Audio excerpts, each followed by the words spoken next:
She was supposed to meet someone special that night. 2 days before Christmas, the Wisteria restaurant hummed with holiday warmth. Couples shared desserts by candlelight. Families celebrated early Christmas dinners. The clinking of glasses mixed with cheerful laughter, and everywhere Meredith Ashford looked, people were together. She sat alone, corner table by the window, the same spot she had specifically requested because it felt romantic, because she had imagined sitting across from someone who might finally see her as more than her disability. 47 minutes she had waited. Her water glass had been refilled 4 times. The bread basket sat untouched. And with each passing minute, the sympathy in the waitress's eyes evolved from understanding to something Meredith knew too well. Pity. She checked her phone again. 6:47 p.m. That was when she saw it. The message from Garrison appeared on her screen, and the words hit her like a physical blow. Sorry, can't make it tonight.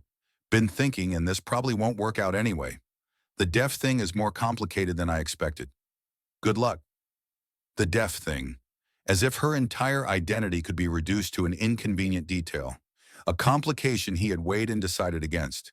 A box he could not be bothered to check. Meredith's throat tightened. Her hands trembled slightly as she set the phone face down on the table. 3 years. 3 years since Thatcher died, and this was the first time she had allowed herself to try again. The first time her sister Celeste had convinced her to take a chance.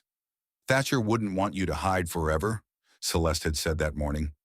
You deserve happiness, Meredith. You deserve to be loved again.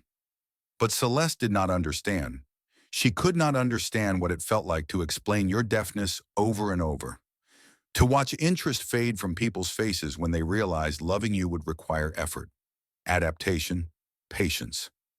Meredith signaled for the check, trying to hold on to whatever dignity she had left. She thought about Thatcher then, the way he had learned sign language before they even started dating. Not because he had to, because he wanted to speak to her in her own language. That's how I love you, he had said, his hands moving with careful precision. By meeting you where you are. And then one ordinary Tuesday, he had sent her a text asking what she wanted for dinner. 2 hours later, the hospital called. Massive heart attack, 31 years old, training for marathons. The healthiest person she knew. Gone, just like that. The waitress approached with the check, her expression carefully neutral.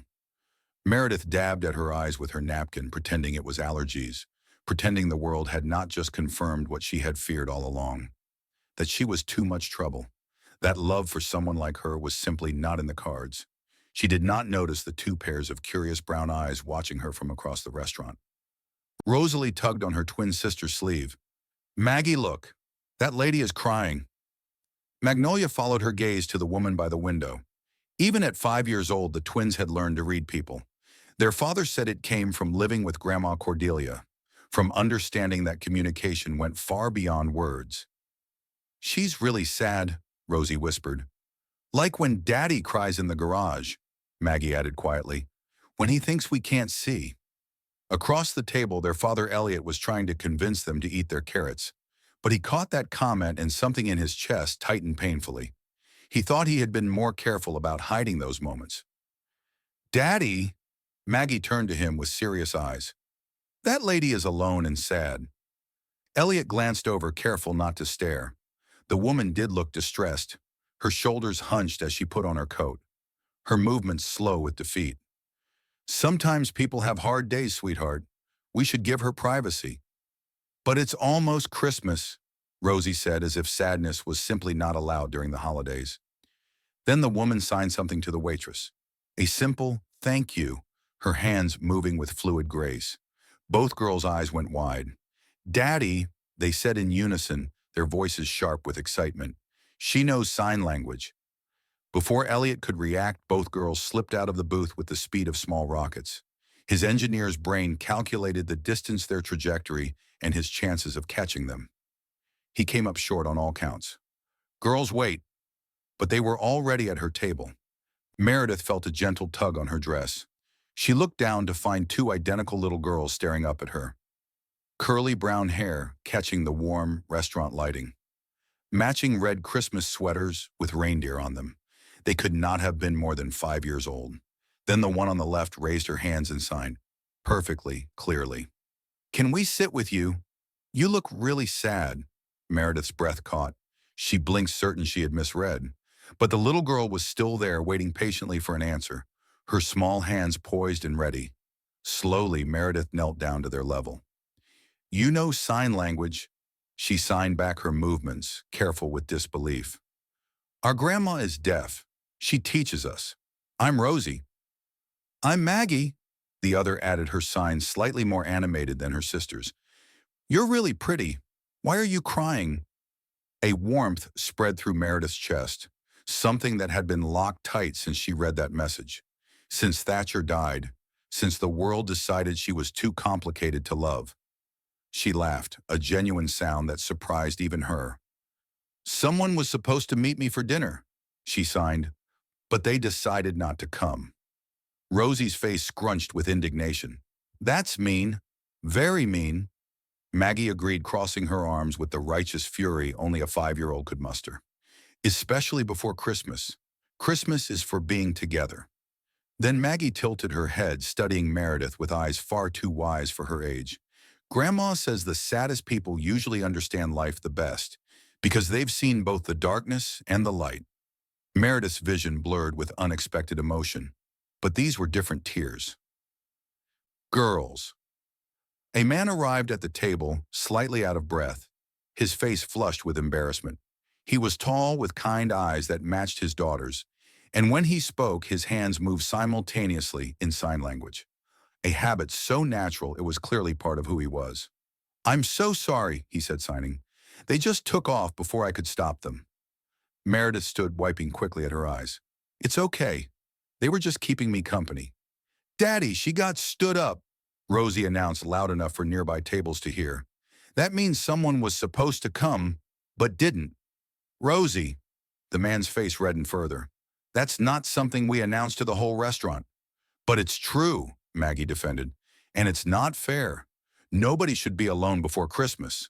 The man looked at Meredith then, really looked at her, and she saw something in his expression that made her breath catch. Recognition. Not of her face, but of her pain. As if he understood exactly what it felt like to sit alone in a crowded room, pretending everything was fine. I'm Elliot, he said. Elliot Carrington. And these are my daughters who apparently have no concept of personal boundaries. Meredith Ashford. She managed a small smile. And they're wonderful. Can she eat with us? Maggie asked, pulling on Elliot's hand. We have lots of room, and she shouldn't be alone. Girls, I'm sure Meredith has other plans. Actually, Meredith heard herself say. The word came out before she could stop it, before her brain could remind her that she did not know these people, that she should just go home and cry into her pillow like she had planned. I don't. Not anymore. Elliot hesitated, searching her face. Whatever he saw there, the loneliness he recognized because he knew it intimately, the hope fighting against disappointment, the desperate need to not be alone tonight made him nod. We'd be honored if you'd join us. Though I should warn you, there's an ongoing negotiation about vegetables that might get intense. Meredith smiled, the first real smile she had managed all evening. I teach third graders. I'm professionally trained in vegetable negotiations. The girls cheered and practically dragged her to their booth.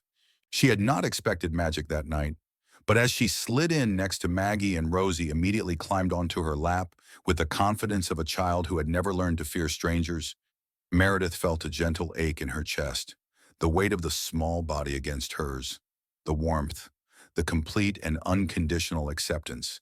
It filled something she had not realized was empty. So, she signed to the girls, looking at the abandoned orange vegetables on their plates. What's the situation here?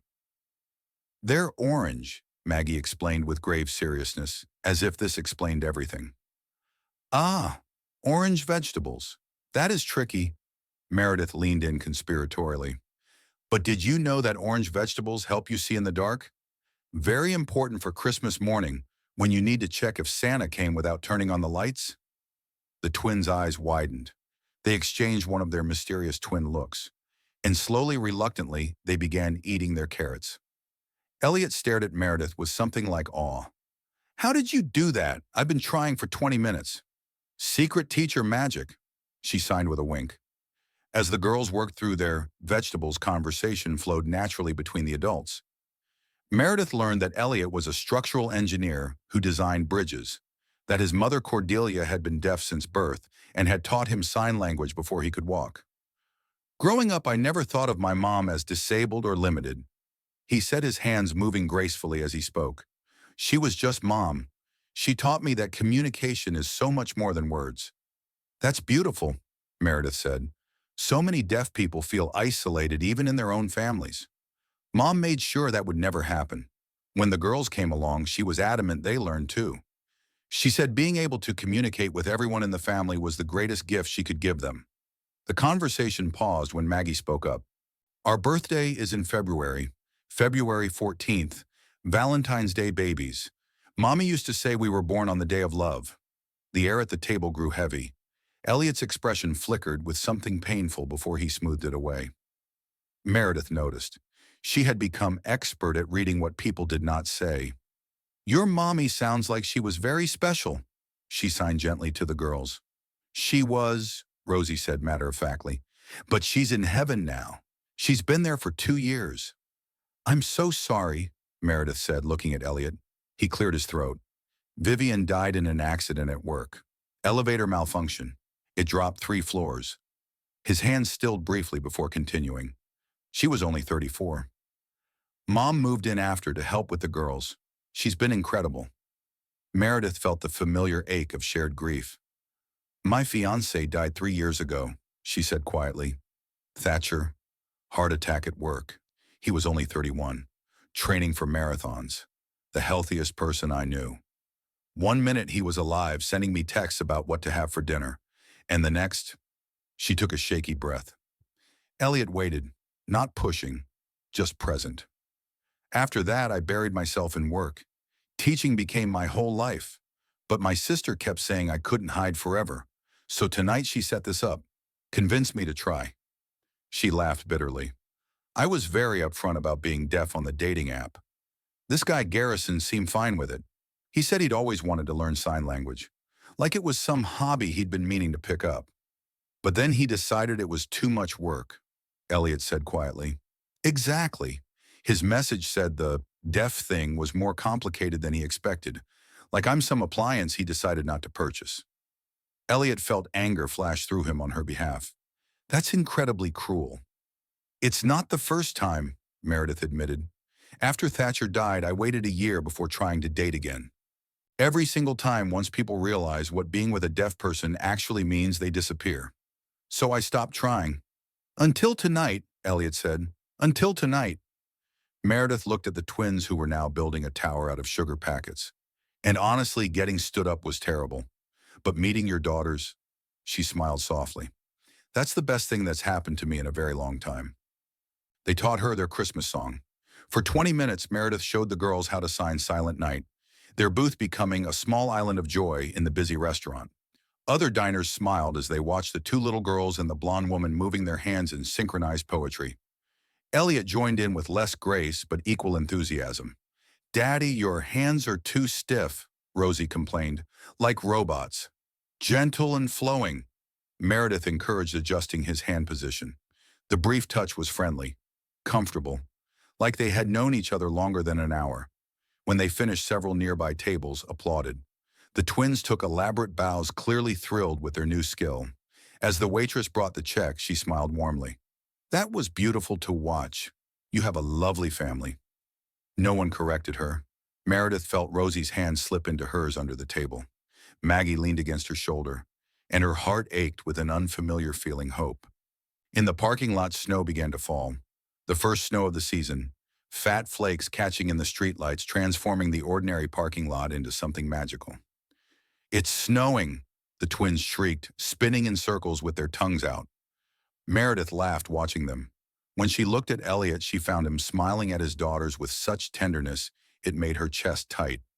Thank you, he said quietly, for tonight. You could have said no when they barged up to your table, but you didn't. You gave them something special. You gave me something too, she replied, a reminder that kindness still exists. That's been hard to remember lately. They stood there in the falling snow, 2 strangers who had shared an unexpected evening. 2 broken hearts that recognized each other. The girls want you to come tomorrow, Elliot said. Christmas Eve. We're making cookies with my mother.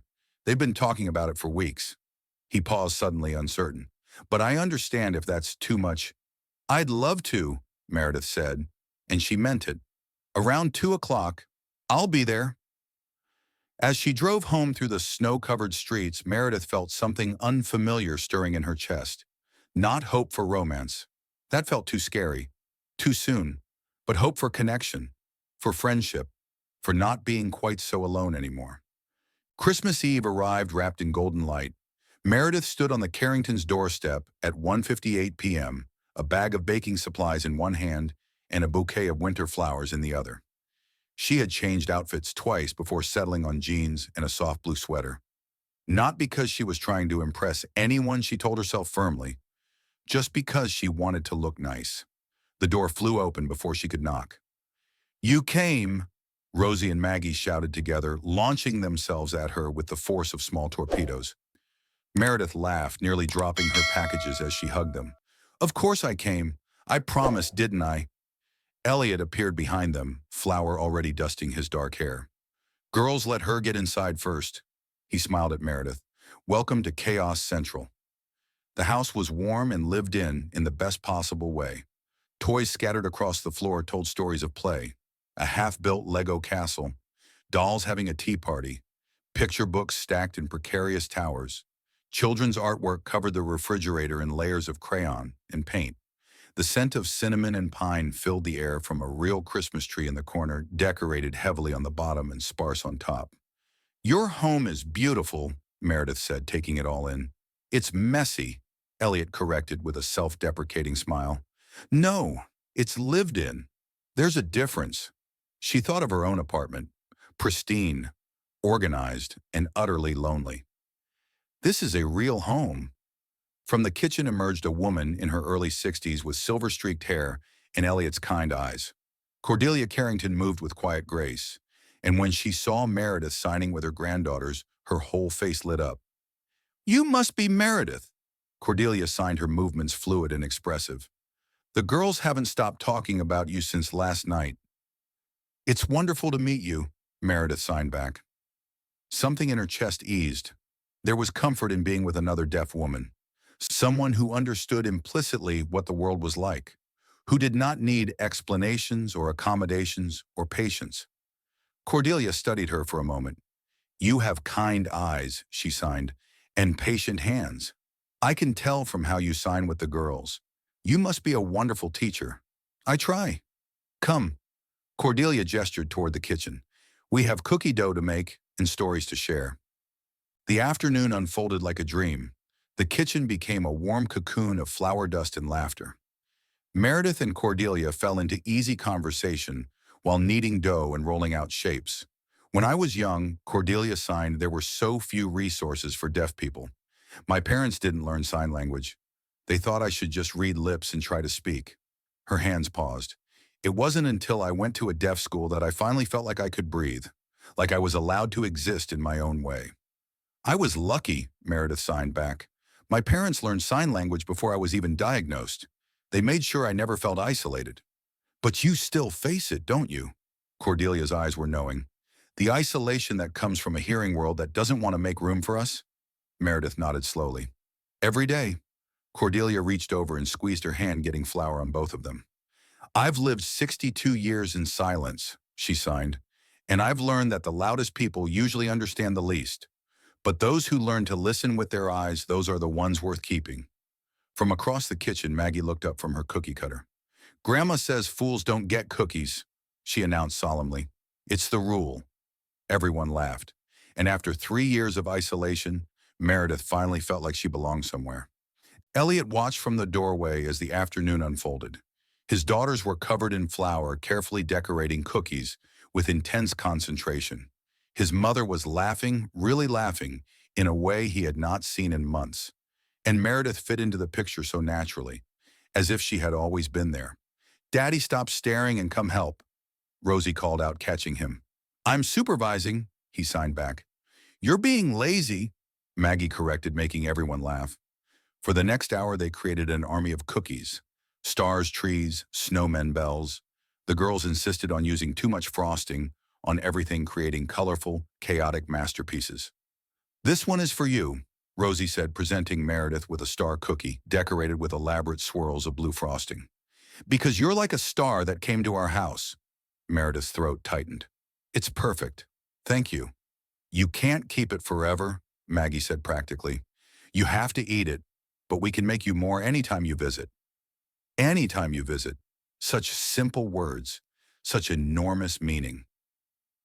Christmas morning arrived with golden sunlight streaming through frosted windows. Meredith rang the doorbell at exactly 9:06, watching through the window as the girls counted down on an elaborate homemade timer. At 9:07, the door flew open. "Perfect timing," they shrieked. The morning unfolded with joyful chaos. Wrapping paper everywhere. Squeals of delight. The twins opened their gifts with systematic precision, documenting each one before moving to the next. When they pulled out a small box with Meredith's name on it, she looked at Elliot in surprise. The girls insisted, he said, ears slightly pink. Inside was a delicate silver bracelet with 3 charms. A hand signing the letter M, a snowflake, and a tiny book. "M for Meredith," Rosie explained. "Snowflake for Christmas, book because you're a teacher." "It's perfect," Meredith whispered, her voice catching. "Now you're part of our Christmas," Maggie said simply. "Forever." Meredith excused herself to the bathroom. Cordelia found her there a few minutes later, dabbing at her eyes with a tissue. Without a word, the older woman pulled her into a hug. They stood there in the small bathroom, 2 deaf women who had found each other, and no words were needed. None at all. That evening, after the girls were tucked into bed, Elliot and Meredith sat in the quiet living room. Christmas tree lights cast soft shadows across the walls. The house smelled like cookies and pine. Cordelia had tactfully excused herself to her room, leaving them alone. "Your family is incredible," Meredith said. "They're pretty fond of you, too." Elliot smiled. "Mom told me earlier that you have an old soul and a generous heart." "She's amazing. The way she's created this home where everyone can communicate.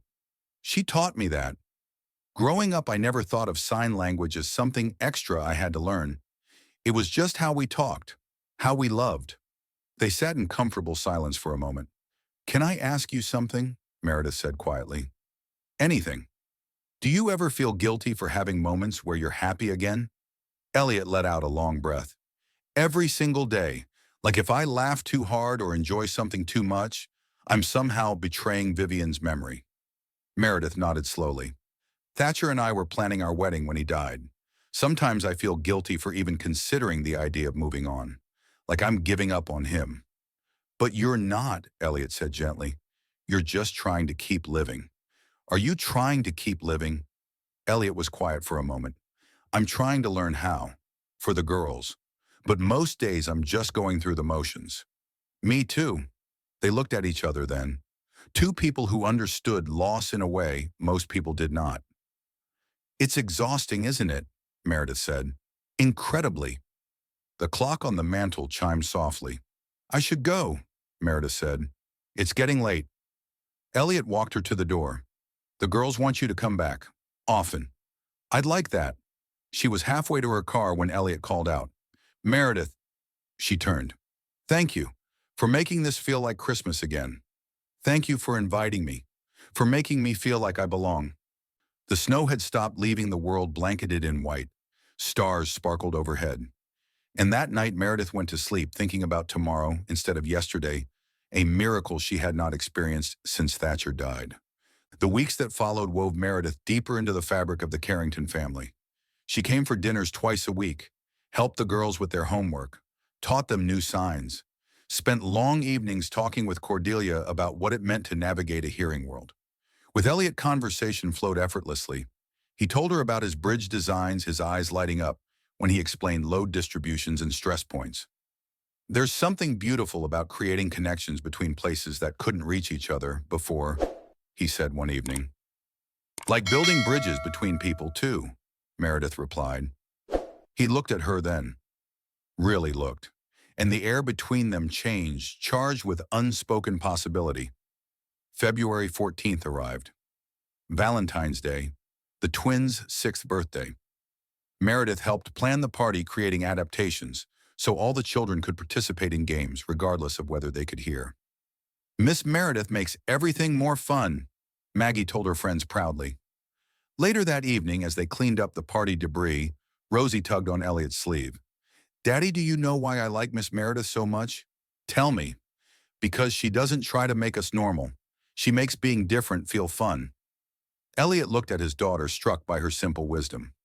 Across the room, Meredith was helping Maggie put away decorations, completely unaware of the conversation, completely unaware of how deeply she had woven herself into their lives. Out of the mouths of babes, Elliot thought. Out of the mouths of babes. The email arrived in early March. Dr. Naomi Whitmore, principal of the most prestigious deaf school on the East Coast, was inviting Meredith for an interview. Department head position, salary nearly double what she made now.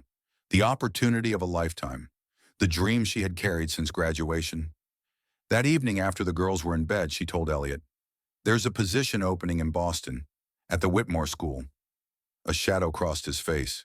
There and gone. That sounds amazing. Are you going to apply? I don't know. She paused. It's a huge opportunity, but I'd have to leave everyone here. The girls. Your mom. She hesitated. You.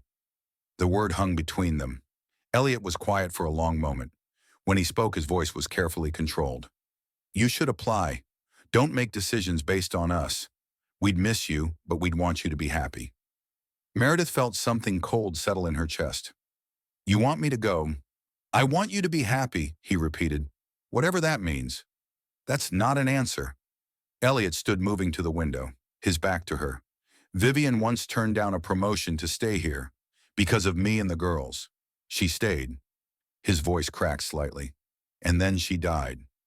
Sometimes I wonder, if she had taken that job, she wouldn't have been in that building. That elevator. Meredith stood slowly.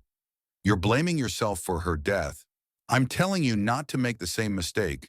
Don't stay for someone else and then regret it. That's not your decision to make. The words came out sharper than she intended. And you don't get to use your fear as an excuse to push me away. She grabbed her coat. When you figure out what you actually want, Elliot, let me know. The door closed behind her, and they parted without a hug, something that had not happened in months.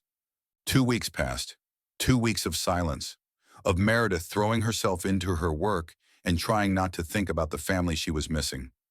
Of Elliot going through the motions while his daughters asked every day when Miss Meredith was coming back. She's busy, he told them, but they knew something was wrong. Cordelia found him in his workshop late one night, staring at his bridge designs without seeing them. What are you doing? She signed. I'm protecting her from making a mistake. No. His mother's hands moved with unusual sharpness. You're protecting yourself from being hurt again, and you're hurting her in the process. Mom, Vivian didn't stay because you forced her. She stayed because she wanted to. That was her choice, her decision. And what happened after was a tragedy, not a consequence of her love for you. Cordelia moved closer. I want to tell you something about Vivian that you never knew. Before she died, she was offered a management position at a new branch in Seattle. She wanted to take it. You supported her. Elliot frowned. I remember. But then she found out she was pregnant with twins, and she decided to stay. Not because you asked her to, because she wanted to. It was her choice. She took her son's hands. You've carried guilt for 2 years over something that was never your fault. And now you're using that guilt to push away the only good thing that's come into your life since Vivian died. Her eyes were fierce with love. If you let your fear win, Vivian won't forgive you, and neither will your daughters. She left him alone with his thoughts, and his guilt, and the growing realization that he had made a terrible mistake. The call came on a Thursday afternoon. Meredith's phone rang, Cordelia's name on the screen. Can you come for tea tomorrow, just the two of us, when Elliot is at work? Meredith hesitated. The past 2 weeks had been agony. Missing the girls, missing Cordelia, missing Elliot more than she wanted to admit. I have something to tell you, Cordelia continued, about what you need to know. They sat in Cordelia's sunny kitchen the next morning, tea steaming between them, the house quiet and empty. I spoke to Elliot, Cordelia signed. I told him the truth about Vivian. about her choice to stay. And he's struggling. He spent 2 years believing he was responsible for her death. That's not something you unlearn overnight. Meredith nodded slowly. So what do I do? The question isn't what you should do. Cordelia reached across the table and took her hands. The question is what you want. Meredith closed her eyes. What did she want? The answer came with surprising clarity. I want to stay. With him. With the girls. With you. With this life. Then don't let his fear make that decision for you. But before Meredith could figure out how to bridge the gap between them, crisis intervened. It was a Tuesday afternoon. Elliot came home early from work to find his mother frantic. The girls went to play in the backyard. But they're not there. I can't find them anywhere. Ice flooded his veins. They searched the house, the yard, the neighboring streets. Nothing. Elliot was reaching for his phone to call the police when it rang, a number he did not recognize. Mr. Carrington, this is security at Mayfield School. We found 2 little girls outside our gates. They say they're looking for Miss Meredith. Rosie and Maggie had walked to Mayfield School by themselves. It was only 4 blocks they had counted carefully when Meredith drove them there last month. They had memorized every landmark. The blue mailbox, the house with the yellow door, the big oak tree on the corner. They knew it was wrong to leave without telling anyone. But desperate times, as Grandma always said, called for desperate measures. They held hands the entire way, looked both ways at every crossing, and when they finally saw the school gates, they felt like explorers who had conquered a mountain. The security guard found them 5 minutes later. 2 small girls in matching coats asking politely if Miss Meredith Ashford was available. It's very important, Maggie had explained with grave seriousness. It's about our family. Meredith ran out of her classroom the moment she got the call. Rosie and Maggie were standing in the school office holding hands, their faces tear-stained but determined. She dropped to her knees and pulled them into her arms. What are you doing here? How did you get here? We walked, Maggie said. We remembered the way. Your father is worried sick. Why would you do this? Maggie pulled back her small face, serious. Because you stopped coming. And Daddy is sad all the time, but he won't say why. And we needed to tell you something. Tell me what... It was Rosie who answered, her hands moving with careful precision. Please don't go to Boston. We need you. Daddy needs you. You're our family now. Then Maggie, her voice barely a whisper. Grandma says family isn't about blood. It's about choosing to stay when things are hard. You stayed. That makes you family. She looked up at Meredith with enormous brown eyes. Choose us, please. Meredith pressed her hand to her heart, overwhelmed. Elliot burst through the school doors 10 minutes later. He gathered his daughters in his arms, holding them so tight they squeaked in protest. Then he looked at Meredith over their heads. Thank you for calling, for being here.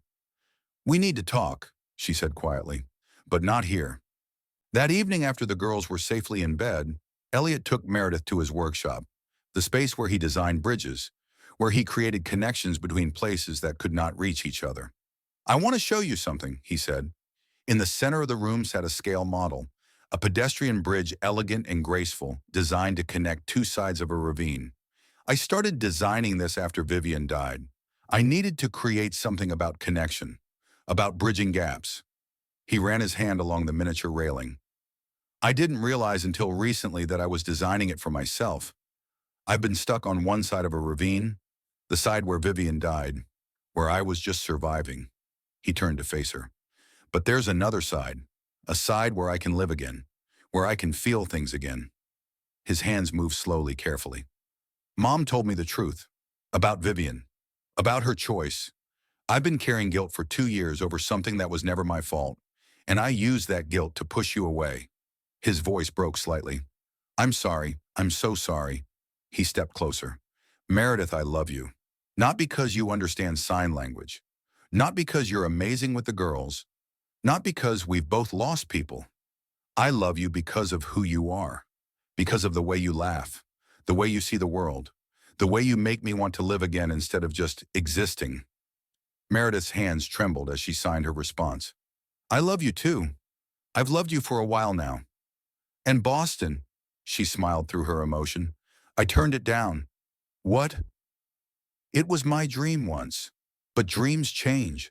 My new dream is here. With you. With the girls. With your mother. With this life we're building. Are you sure? I've never been more sure of anything. Elliot closed the distance between them, and when he kissed her, it felt like coming home. 1 year later, Christmas Eve, the Wisteria restaurant was decorated for the holidays. The same warm lighting, the same cheerful atmosphere, the same corner table by the window, where everything had begun. Elliot had reserved it weeks in advance. Rosie and Maggie sat across from them in matching red velvet dresses, barely containing their excitement. "Can we tell her now?" Maggie whispered loudly. "Not yet," Elliot whispered back. "Tell me what?" Meredith asked, suspicious. "Nothing," the girls said in unison, giggling. Dessert arrived, and as the waitress cleared the plates, Elliot reached for Meredith's hand. "1 year ago tonight, my daughters kidnapped a crying stranger in this restaurant."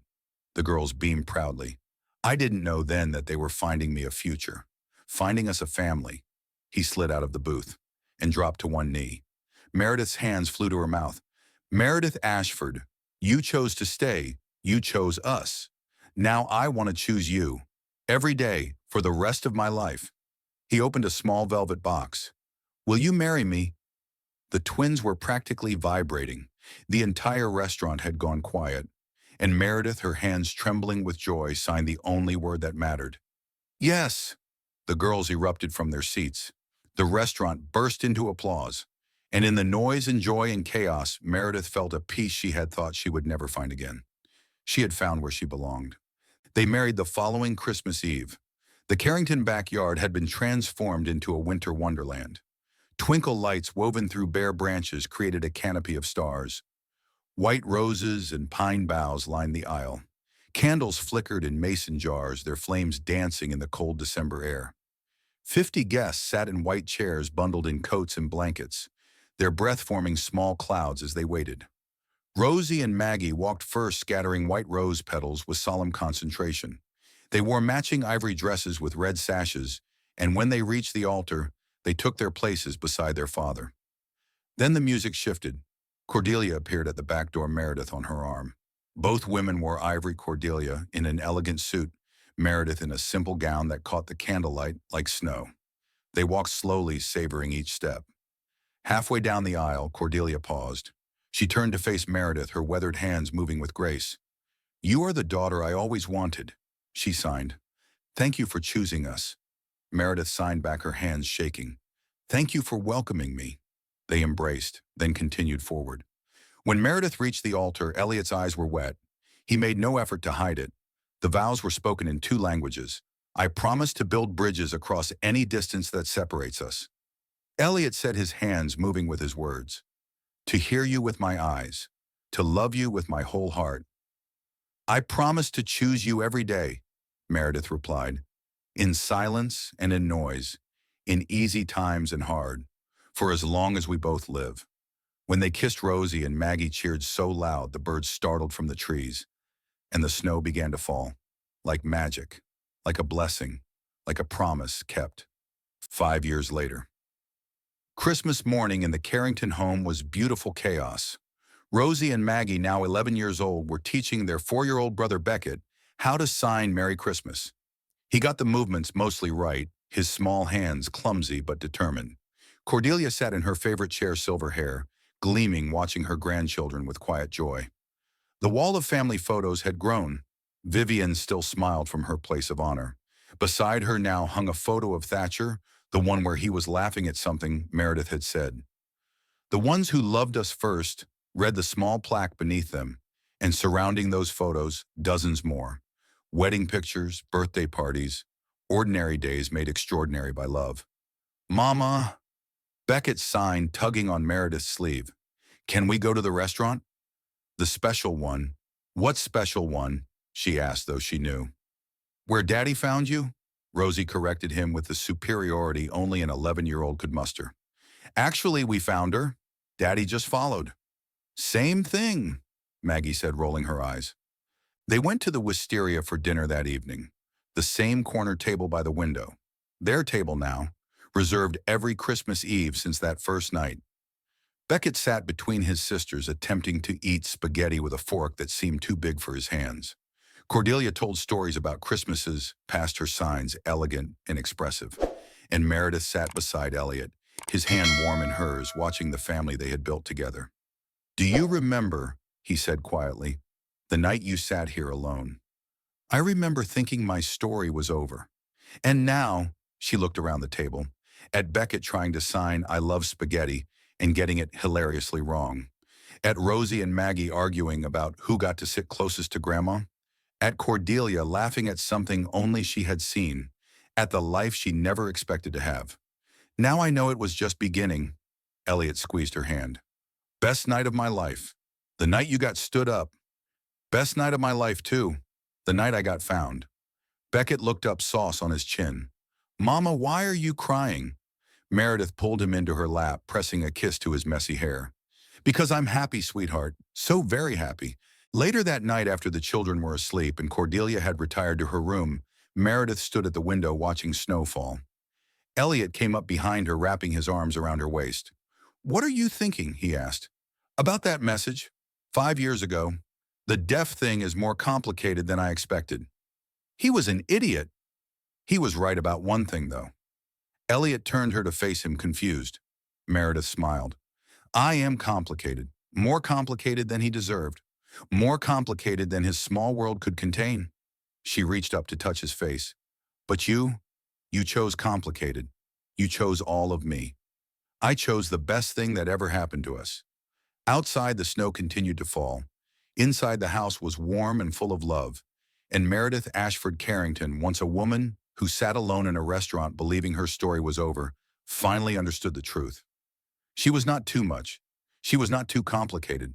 She was exactly enough for the people who mattered. She was a teacher, a wife, a mother, a daughter. She was deaf and fluent and brave and loved. She was home,